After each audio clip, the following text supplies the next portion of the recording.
They built a library that contained all human knowledge. Then they burned it, twice. The Library of Alexandria wasn't just a collection of books. It was a weapon, a tool of empire, and its destruction changed history forever. Welcome to Past Chronicles.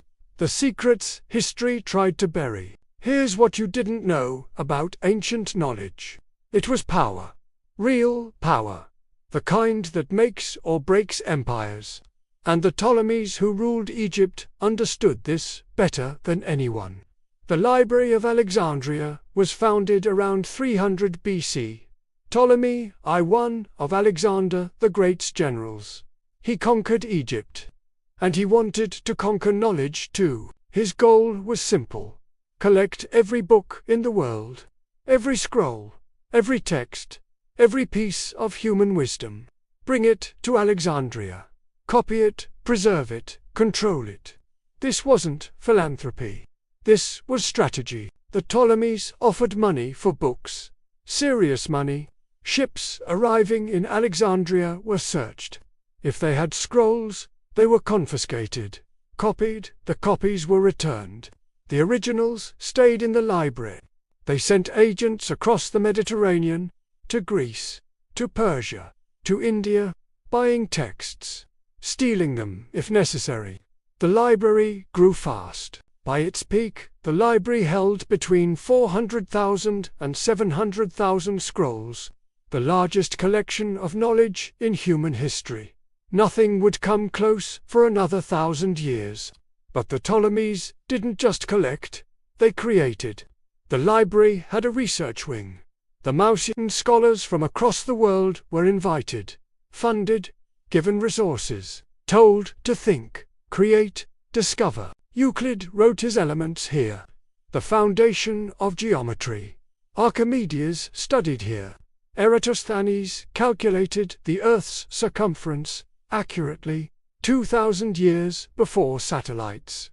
This was the first research university, the first think tank, the first knowledge economy, and it made Alexandria rich, powerful, the intellectual capital of the world. If you wanted to learn, you came here. If you wanted to be taken seriously, you came here. The Ptolemies controlled the flow of ideas. But power attracts enemies. The first blow came in 48 BC, Julius Caesar. Civil war against Pompey. Caesar chased Pompey to Egypt, got involved in local politics, set fire to ships in Alexandria's harbor. The fire spread, burned part of the library. How much? We don't know. Ancient sources disagree. Maybe 40,000 scrolls. Maybe more. Maybe less. The truth is lost. Caesar didn't mean to burn the library. Or maybe he did. He was ruthless, practical. Maybe he understood that destroying knowledge weakens enemies. We'll never know. The library survived, diminished but not destroyed. The Ptolemies rebuilt, continued collecting, continued funding scholars. The Mausian remained active, but Egypt was weakening. Rome was rising. The Ptolemies became puppets, client kings. The library lost its imperial backing, its funding, its purpose.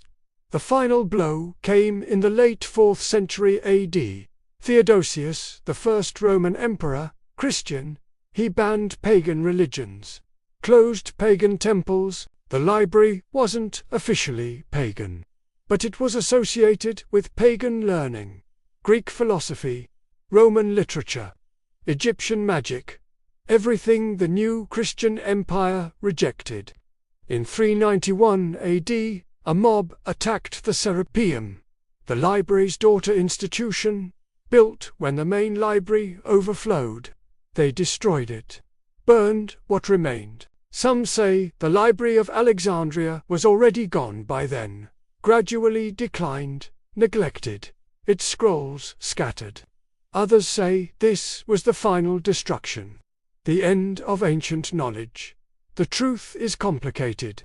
The library didn't die in a single moment. It died slowly. Over centuries, neglect, politics, changing priorities. The gradual erosion of investment in knowledge. What was lost, we can only imagine.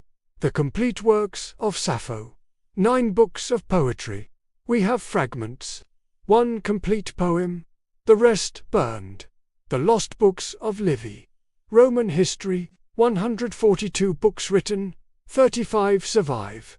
The rest burned. Aristotle's dialogues, his published works, all lost. We have only his lecture notes. The versions he didn't mean for public consumption. The plays of Aeschylus, Sophocles, Euripides, hundreds written. Dozens survive. The rest burned, and countless others, unknown, forgotten, their very existence erased from history. What could we have learned? What diseases cured? What technologies developed? What wars prevented? We'll never know. The burning of the Library of Alexandria wasn't just a tragedy. It was a warning. Knowledge is fragile. It needs protection, investment, institutions that value it more than immediate political gain. The Ptolemies understood this. For 3 centuries, they funded knowledge for its own sake. The return on investment was incalculable. Mathematics, astronomy, medicine, geography, all advanced in Alexandria. Then the funding stopped. The priorities changed. And the knowledge burned. So what should you take from this? First, knowledge is power. Real power. The kind that shapes civilizations. The Ptolemies built an empire on it. Their successors lost it through neglect. Second, knowledge is fragile. It doesn't preserve itself. It needs institutions, funding, protection from politics and mobs. Invest in knowledge or lose it. Third, what we don't know shapes us as much as what we do. The lost books of Alexandria represent alternate histories, different possibilities, paths not taken. Remember what was lost. If this revealed something you didn't know, subscribe. Because next week, we're uncovering another lost library. One that contained secrets that could have changed everything. The secrets are still out there. You just need to know where to look. This is Past Chronicles, where history's hidden truths finally come to light.